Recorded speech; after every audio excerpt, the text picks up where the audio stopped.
आणि पहाटे 5 वाजता मम्मीला ऑपरेशन थिएटरमध्ये घेतलं. 7-8 वाजता मम्मीला ऑपरेशन थिएटरमधून बाहेर काढलं. मम्मी सुखरूप आहे हे मला कळलं. मी माझ्या डोळ्यांनी मम्मीला माझ्या बघितलं.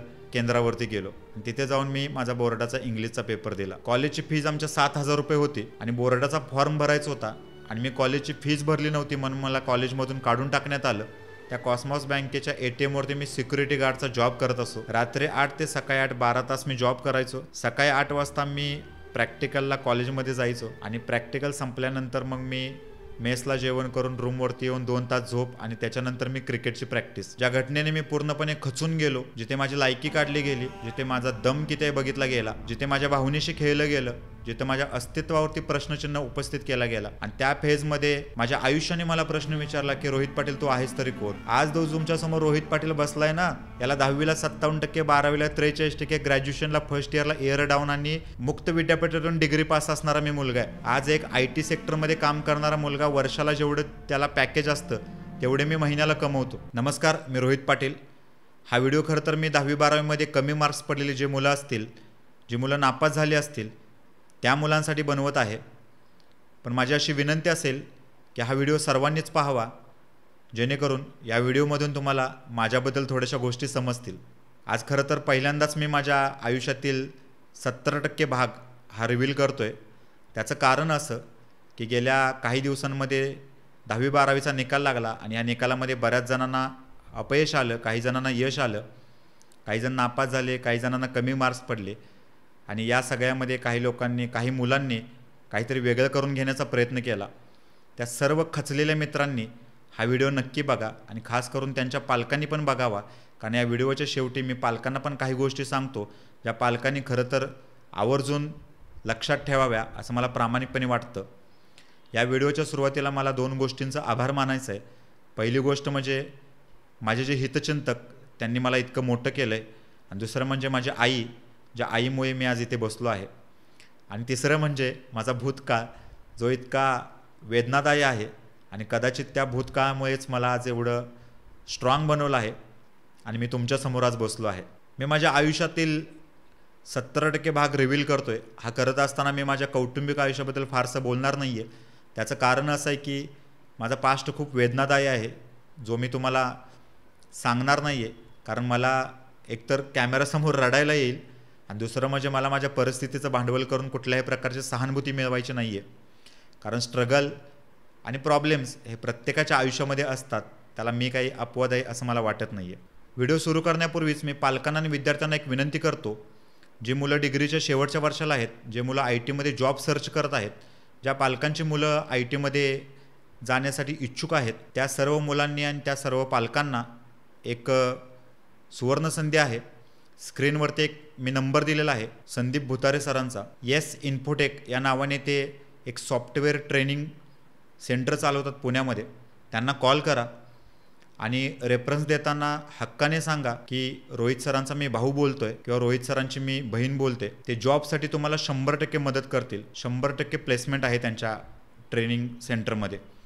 सो त्यांना एकदा कॉल करा जर तुम्ही जॉबच्या शोधात असाल तर. माझं बालपण माझ्या आजोळी गेलं. शिगाव तालुका, वाळवा जिल्हा, सांगली. लहानपणापासूनच प्रत्येक गोष्टीसाठी मला वाट पाहावी लागली. अगदी पायातल्या चपलापासून डोक्याच्या केसांना लावायच्या तेलापर्यंत. लहान असतानाच माझ्यावरती एक शिक्का बसला होता की मी कोणीतरी वेगळं आहे, काहीतरी वेगळं आहे. मी प्रचंड बुद्धिमान आहे, भयानक हुशार आहे असं मला म्हटलं जायचं.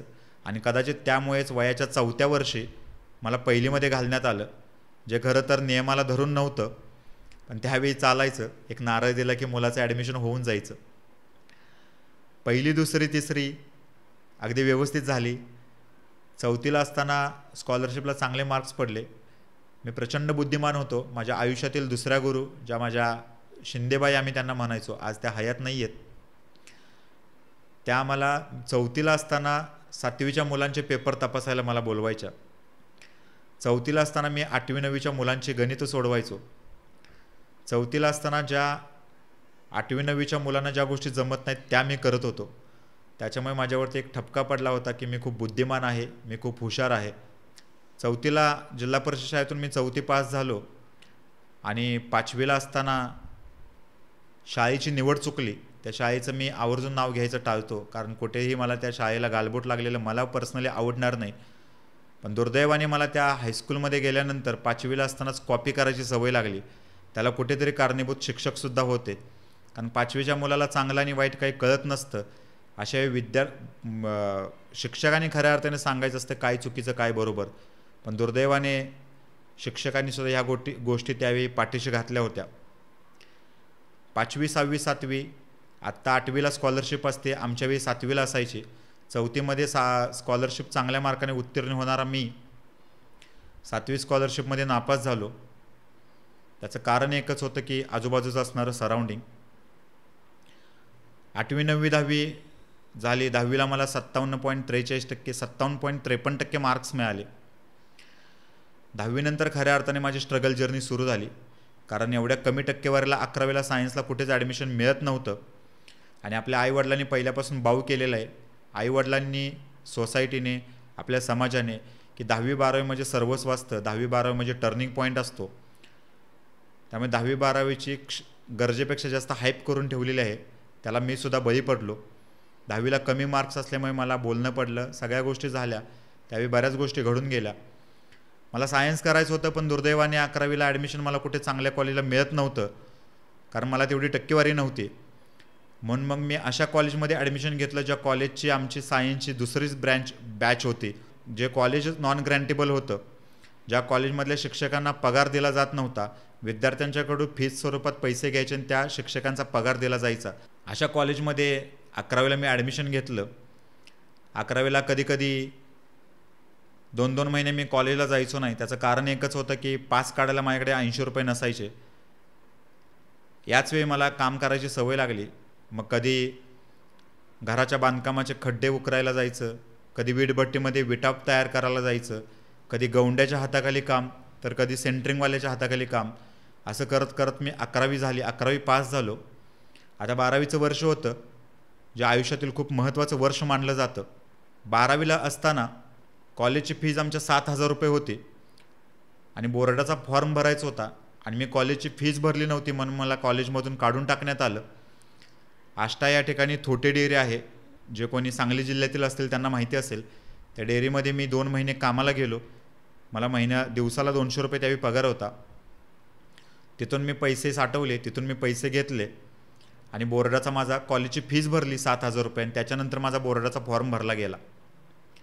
मी प्रामाणिकपणे एक गोष्ट सांगतो की 11वी 12वीला मी कधीच अभ्यास केला नाही. त्याचं कारण एक होतं की माझ्याकडे पुस्तकंसुद्धा नव्हती अभ्यास करायला आणि मी तशा वातावरणात त्यावेळी नव्हतोच, त्यामुळे अभ्यासाचा मला गंधही नव्हता. पण सुदैवाने माझा हस्ताक्षर खूप चांगला आहे, त्यामुळे मी पहिल्याच प्रयत्नामध्ये 12वी पास झालो. 12वी सायन्सला मला 43.33% मार्क्स मिळाले. एक किस्सा मी त्यावेळेचा आवर्जून सांगतो, जेणेकरून आत्ताच्या मुलांना समजेल की स्ट्रगल म्हणजे नक्की काय असतो. 12वीच्या बोर्डाच्या परीक्षेच्या दरम्यान माझी आई आजारी पडली. माझ्या मम्मीच्या छातीमध्ये एक गाठ झाली होती आणि सांगलीमध्ये मम्मीला माझ्या ॲडमिट केलं होतं. आणि ज्या दिवशी माझा बोर्डाचा पहिला पेपर होता इंग्लिशचा, त्याच दिवशी मम्मीचं ऑपरेशन होतं. मी डॉक्टरांना रिक्वेस्ट केली की डॉक्टर साहेब, तुमचं ऑपरेशनचं टायमिंग थोडंसं चेंज करा, जेणेकरून मला मम्मीसोबत पण थांबता येईल आणि मला माझा बोर्डाचा पेपरसुद्धा देता येईल. डॉक्टरांनी माझ्या विनंतीला मान दिला आणि डॉक्टरांनी माझं ऐकलं आणि पहाटे 5 वाजता मम्मीला ऑपरेशन थिएटरमध्ये घेतलं. 7-8 वाजता मम्मीला ऑपरेशन थिएटरमधून बाहेर काढलं. मम्मी सुखरूप आहे हे मला कळलं. मी माझ्या डोळ्यांनी मम्मीला माझ्या बघितलं. केंद्रावरती गेलो आणि तिथे जाऊन मी माझा बोर्डाचा इंग्लिशचा पेपर दिला. मी मागाशी सांगितलं की माझा हस्ताक्षर खूप चांगला आहे, त्याच्यामुळे एकाही मार्काचं, प्रामाणिकपणे सांगतो, एकाही मार्काचं मला काही येत नसतानासुद्धा मी 12वी पहिल्याच प्रयत्नामध्ये सायन्स पास झालो. आता 12वी नंतर करायचं काय? टक्केवारी तर एवढी होती की मला कुठल्याच कॉलेजमध्ये ॲडमिशन मिळालं नसतं. एक ट्रायल म्हणून मी सांगलीच्या कस्तुरबाई वालचंद कॉलेजमध्ये, KWC कॉलेजमध्ये BScला ॲडमिशन घ्यायला गेलो. त्यावेळी तिथले तत्कालीन प्रिन्सिपल होते, त्यांनी प्रोस्पेक्ट फॉर्म माझ्या तोंडावरती फेकून मारला आणि सरळ सरळ सांगून टाकलं की एवढ्या कमी टक्केवारीला आमच्या कॉलेजमध्ये ॲडमिशन मिळत नाही. शेवटी आमच्या मामांच्या ओळखीचे ते निघाले आणि थोडासा वशिला लावला आणि नॉन ग्रँटेबलमधून माझं BScला ॲडमिशन झालं. BSc करत असताना मी मगाशीच सांगितलं की कॉपी करायची सवय फार मला लहान वयामध्ये लागली होती, 5वीला असतानाच. मी फर्स्ट इयरला असताना सांगलीमध्ये मला शेगावमधून 30 किलोमीटर जायला अपडाऊनला खूप त्रास व्हायचा. कधी कधी पैसे नसायचे पासला, म्हणून मी सांगलीला शिफ्ट झालो. राम मंदिर कॉर्नरला कॉस्मॉस बँक आहे, त्या कॉस्मॉस बँकेच्या ATMवरती मी सिक्युरिटी गार्डचा जॉब करत असो. रात्री 8 ते सकाळी 8 12 तास मी जॉब करायचो. सकाळी 8 वाजता मी प्रॅक्टिकलला कॉलेजमध्ये जायचो आणि प्रॅक्टिकल संपल्यानंतर मग मी मेसला जेवण करून रूमवरती येऊन 2 तास झोप आणि त्याच्यानंतर मी क्रिकेटची प्रॅक्टिस. असं सगळे माझी दिनचर्या चालू होती आणि या सगळ्यामध्ये मला 3 ते 3.5 तासच झोप मिळत असेल. मी तेवढाच झोपायचो, जी त्यावेळी लागून गेलेली सवय मला आजही कायम आहे. हे सगळं करत असताना अभ्यासाला वेळ मिळायचा नाही, अभ्यासाचा गंधच राहिला नव्हता आणि कॉपी करायची जुनी सवय. याच्यातच फर्स्ट इयरलाच पहिल्याच सेमिस्टरला मी कॉपी केली आणि दुर्दैवाने मी स्क्वॉडलाच सापडलो. त्याने युनिव्हर्सिटीमध्ये बोलवून घेतलं आणि माझी ती सेम पूर्णपणे कॅन्सल करून टाकली शिक्षा म्हणून. आणि या सगळ्यामध्ये फर्स्ट इयरला मी इयर डाऊन झालो. 34 स्कॉलरशिपला चांगले मार्क्स असणारा मुलगा, ज्याच्यावरती प्रचंड बुद्धिमत्ता असा ठपका पडला होता, तो मुलगा 7वी स्कॉलरशिपमध्ये नापास झाला. त्याला 10वीला 57.53% मार्क्स पडले. 12वीला कसाबसा तो काटावरती पास झाला, 43.33%. फिजिक्स, केमिस्ट्री, मॅथ्सला मला 35-36 मार्क्स आहेत. त्यानंतर त्याने BScला ॲडमिशन घेतलं फर्स्ट इयरला तिथं कॉपी केल्यामुळे तो इयर डाऊन झाला. इयर डाऊन झाल्यानंतर मला कळून चुकलं होतं की आता 1 वर्ष तर गेलं आहे, ऑलरेडी 3 वर्षांच्या डिग्रीला 4 वर्ष लागणार आहेत. काय सांगावं, कदाचित पुढल्या वर्षी पण आपण इयर डाऊन होऊ शकतो, 5 वर्ष लागू शकतात, 6 वर्ष लागू शकतात. म्हणून मी डोकं चालवलं थोडंसं आणि मी मुक्त विद्यापीठात BAला ॲडमिशन टाकलं आणि सुदैवाने तिकडे मी 3 वर्षांमध्ये माझी डिग्री कंप्लीट केली. तोपर्यंत इकडं माझं सेकंड इयर कंप्लीट झालं होतं. थर्ड इयरला मी ॲडमिशन घ्यायला गेलो. त्यावेळी मला समजलं की एखाद्या विषयामधून स्पेशलायझेशन करायचं असेल आणि NGमधून ॲडमिशन घ्यायचं असेल तर 15,000 ते 20,000 रुपये भरावे लागतात. 4,200 रुपये मला पगार होता ATMवरती सिक्युरिटी गार्डचं काम करत असताना. त्याच्यामध्येच मी रूमचा रेंट द्यायचो, त्याच्यामधूनच मी मेसचे पैसे द्यायचो. कधी कधी आजारी असलो की कामावरती जायचो नाही, त्या दिवशीचा पगार कट केला जायचा. अशा परिस्थितीमध्ये मी एवढे पैसे आणणार कुठून?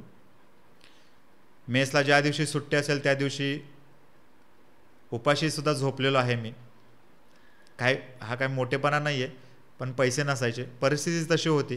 पण आज मी खूप थँक्यू मानतो माझ्या पास्टला की त्याच्यामुळेच मी आज एवढा कणखर झालो आहे. 20,000 रुपये भरायला नव्हते म्हणून मी कॉलेज ड्रॉपआउट केलं आणि BA हिस्ट्रीची डिग्री घेऊन मी पुढे आलो. 2015ला मी ज्या हॉस्टेलवरती राहायला होतो सांगलीमध्ये असताना, तिथे सोलापूर साईडची भरपूर मुलं होती जी आर्मी भरती आणि पोलीस भरतीची तयारी करत होती.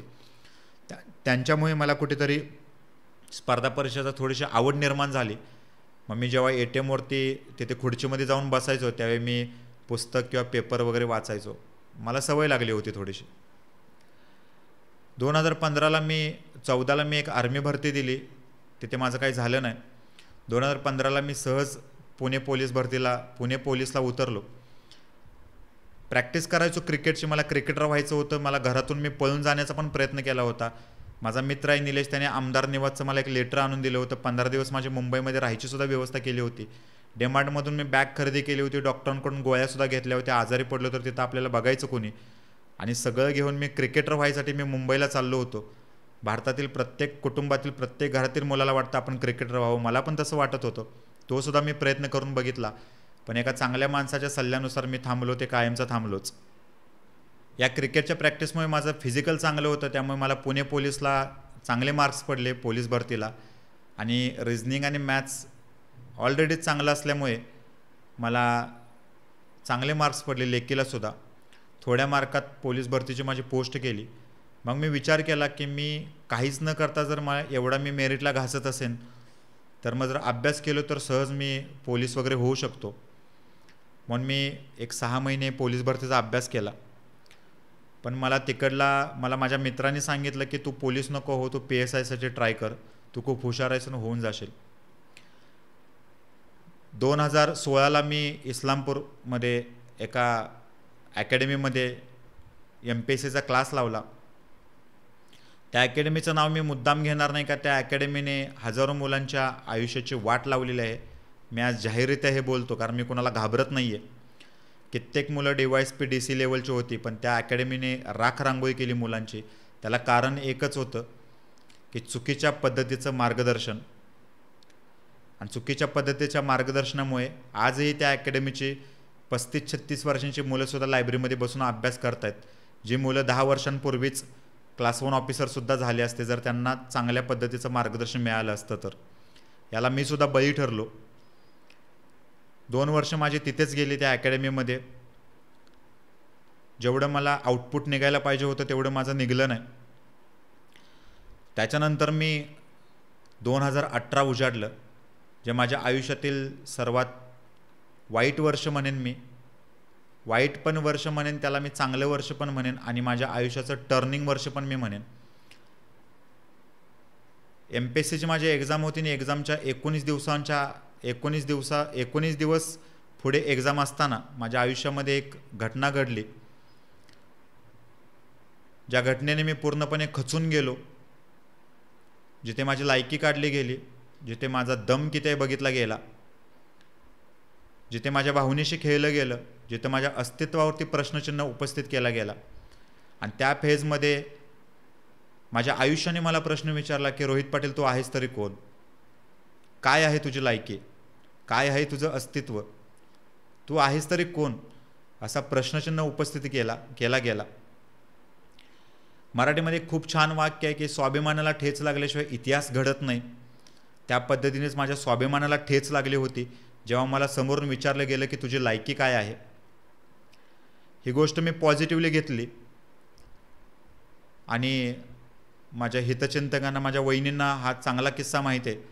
2018मध्ये का कोणास ठाऊक लॉ ऑफ अट्रॅक्शनवरती मी खूप बिलीव्ह करतो. सेल्फ बिलीव्ह खूप आहे मला, माझा स्वतःवरती खूप विश्वास आहे. आणि गमतीमध्ये मी माझ्या वडिलांना म्हटलं की 2018च्या मार्चमधला हा किस्सा आहे.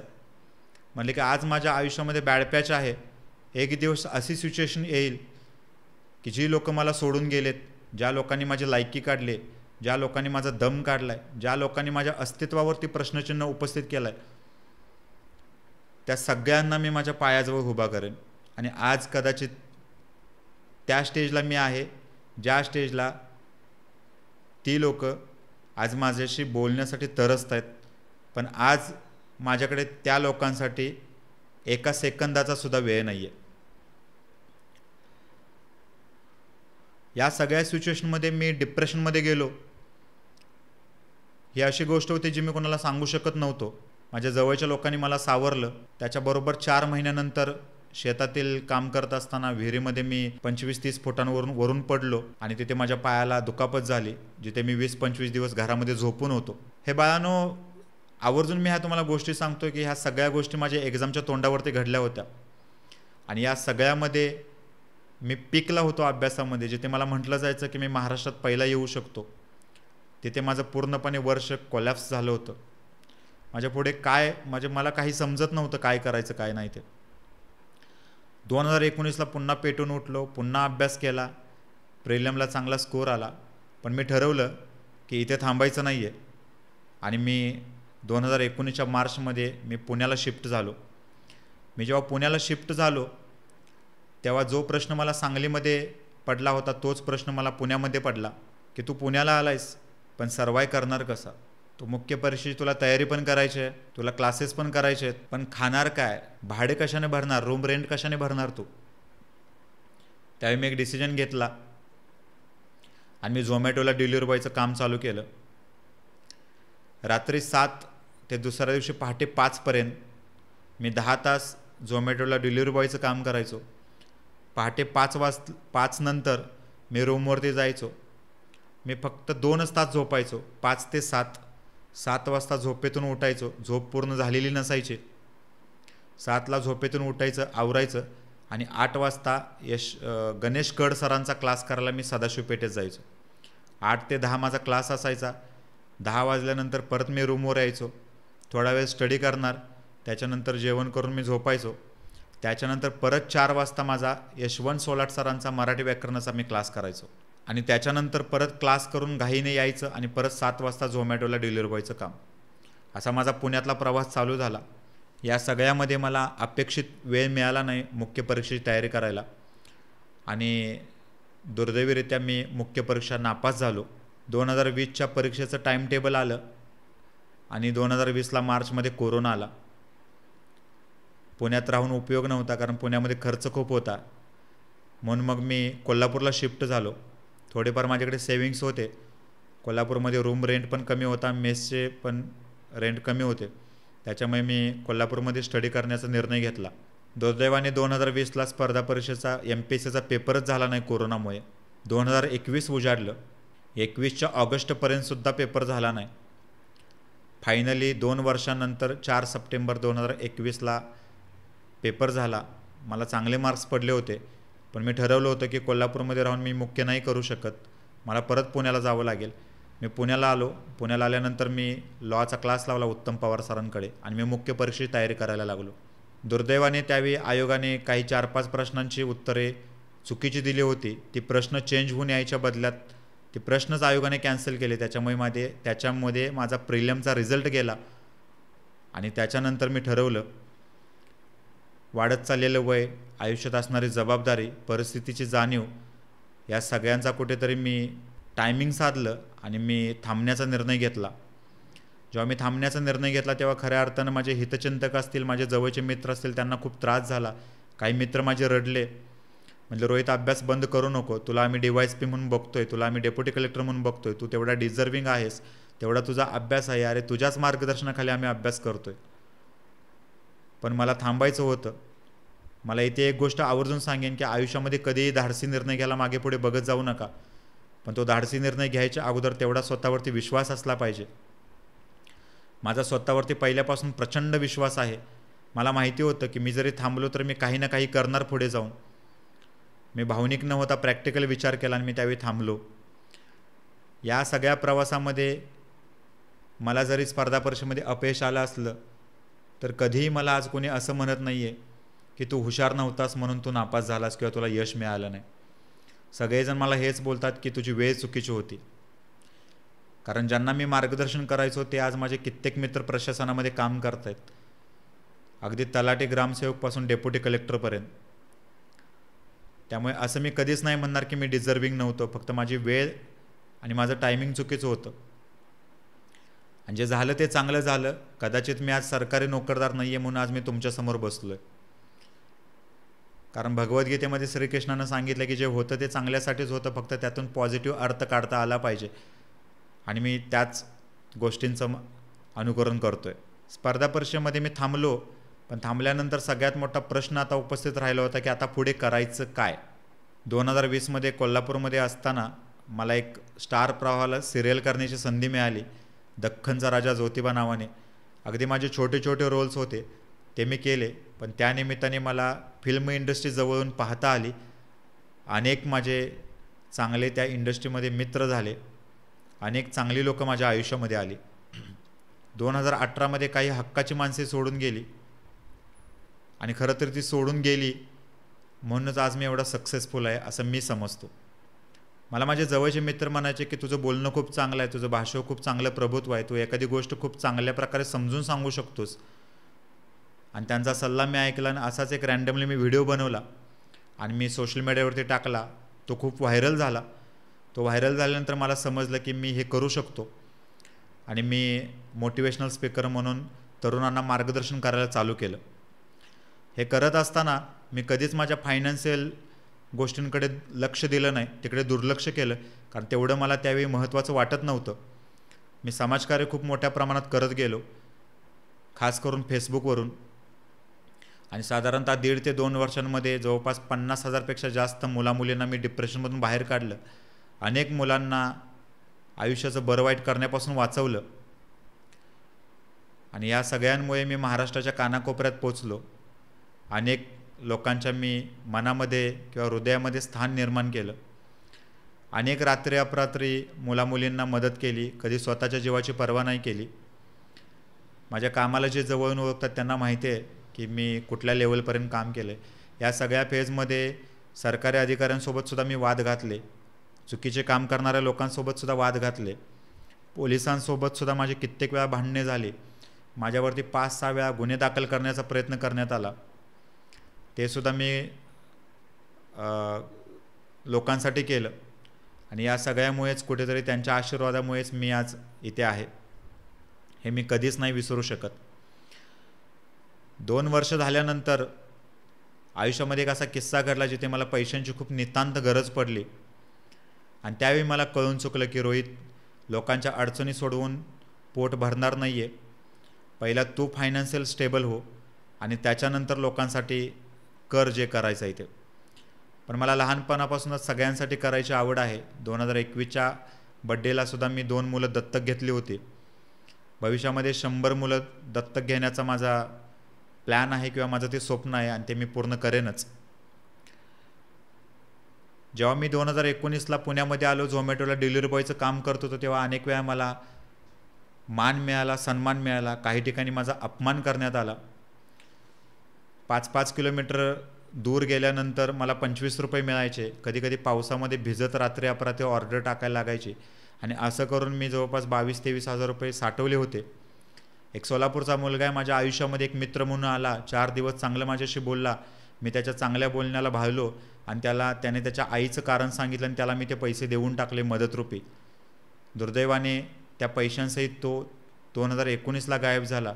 तो त्या घटनेला 6 वर्ष झाली तरी आजही तो सापडलेला नाही आहे मला. वाईट या गोष्टीचं नाही वाटत की त्याने माझे पैसे बुडवले. वाईट या गोष्टीचं वाटतं की ते खूप कष्टाचे पैसे होते. त्याने ॲटलिस्ट एकदा सांगायला तरी हवं होतं की बाबा मी तुला फसवणार आहे म्हणून. असो, शेवटी ज्याची त्याची कर्म असतात. मग आयुष्यामध्ये असा एक किस्सा घडला जिथे मला कळून चुकलं की रोहित, तू थोडंसं स्वतःच्या आर्थिक परिस्थितीकडे लक्ष दिलं पाहिजेस. त्याच्यानंतर मी थोडासा माझा दृष्टिकोन व्यावसायिक केला आणि त्याच्यानंतर मी त्या पद्धतीने काम करत गेलो.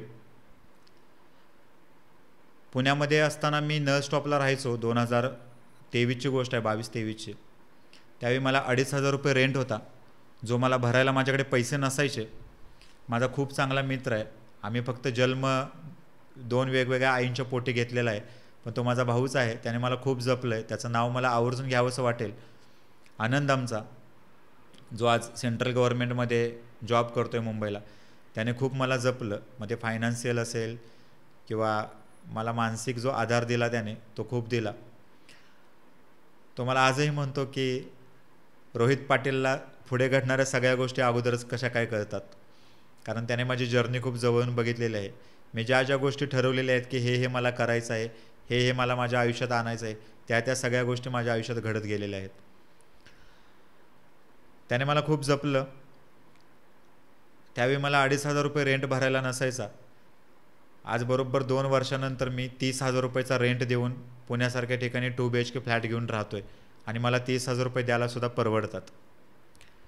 मला व्हिडिओच्या माध्यमातून पालकांना आणि विद्यार्थ्यांना बऱ्याच गोष्टी सांगायच्या आहेत. ही झाली माझी जर्नी. या सगळ्या जर्नीमध्ये मी बऱ्याच गोष्टी सांगितलेल्या नाहीत मुद्दामून. त्याचं कारण एकच आहे की त्या जर गोष्टी सांगितल्या तर मला माझे अश्रू लपवता आले नसते. कदाचित कधी भविष्यात तशी वेळ आली तर मी त्या गोष्टीसुद्धा नक्की तुम्हाला सांगण्याचा प्रयत्न करेन, ज्यातून तुम्हाला तुम्ही थोडेफार मोटिवेट व्हाल. आता येऊया मूळ मुद्द्याकडे.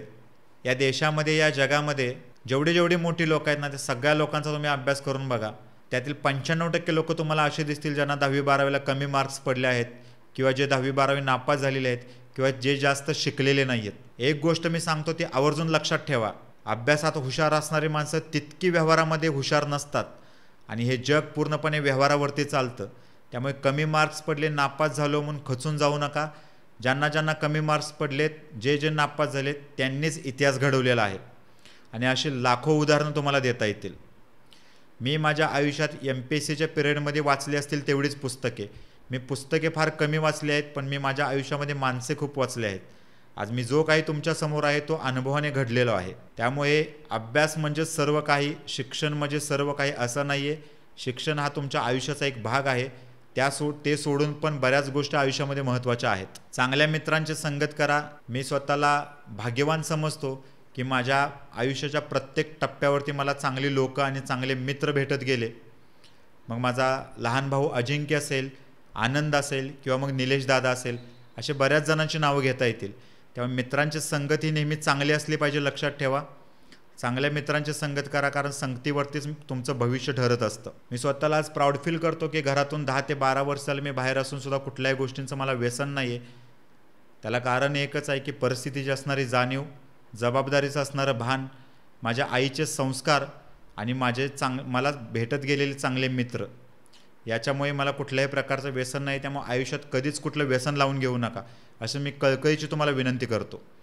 कारण तुम्ही ज्या एजमध्ये आहात आत्ता, ते एज आहे घडण्याचं आणि तेच एज आहे बिघडण्याचं.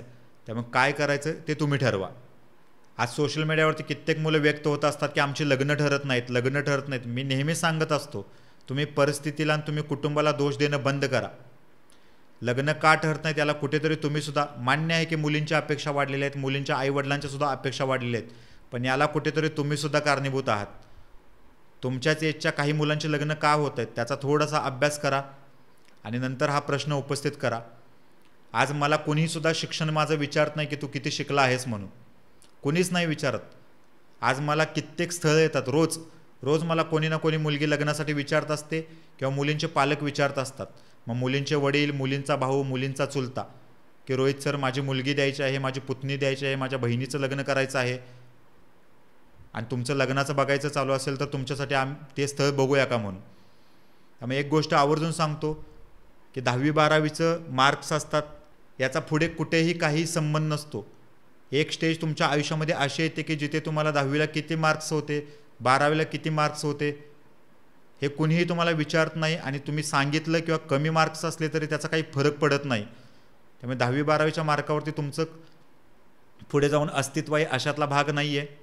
पुन्हा एकदा सांगतो, खचून जाऊ नका, कारण हा व्हिडिओ मी एवढं तळमळीने यासाठी सांगतो की हा व्हिडिओ मी फक्त आणि फक्त तुमच्यासाठी बनवला आहे. या व्हिडिओच्या माध्यमातून मी पालकांना पण सांगतो, पालकांनी आता थोडीशी मानसिकता बदला. डॉक्टर होणं, इंजिनियर होणं म्हणजे सर्व काही नाहीये. डॉक्टर आणि इंजिनियर व्हायला मुलांना लावून तुम्ही शेवटी मुलांना नोकरच बनवत आहात. मुलांना थोडंसं व्यावसायिक दृष्टिकोन ठेवायला सांगा आणि मुलांना नोकर न बनवता मालक बनायला सांगा, अशी मी पालकांना या व्हिडिओच्या माध्यमातून कळकळीची विनंती करतो. आणि सगळ्यात महत्त्वाची गोष्ट म्हणजे तुमच्या मुलांची इतर मुलांच्या बरोबर कधीच तुलना नका करू, कधीच नका करू. आज तुमच्या समोर रोहित पाटील बसलाय ना, याला 10वीला 57%, 12वीला 43%, ग्रॅज्युएशनला फर्स्ट इयरला एअर डाऊन आणि मुक्त विद्यापीठातून डिग्री पास असणारा मी मुलगा आहे.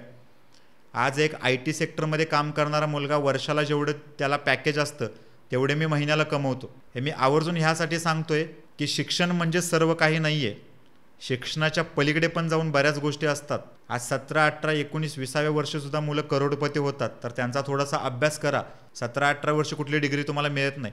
डिग्री न करता सुद्धा व्यावसायिक दृष्टिकोन ठेवून सुद्धा करिअर करता येतं, हे मुलांना आवर्जून सांगा. आणि जर मुलं काही करत असतील तर त्याला पाठबळ द्या, अशी मी या व्हिडिओच्या माध्यमातून पालकांना कळकळीची विनंती करतो. व्हिडिओच्या शेवटी तुम्हाला एकच गोष्ट सांगेन की स्ट्रगल हा माणसाच्या आयुष्याचा एक अविभाज्य भाग आहे.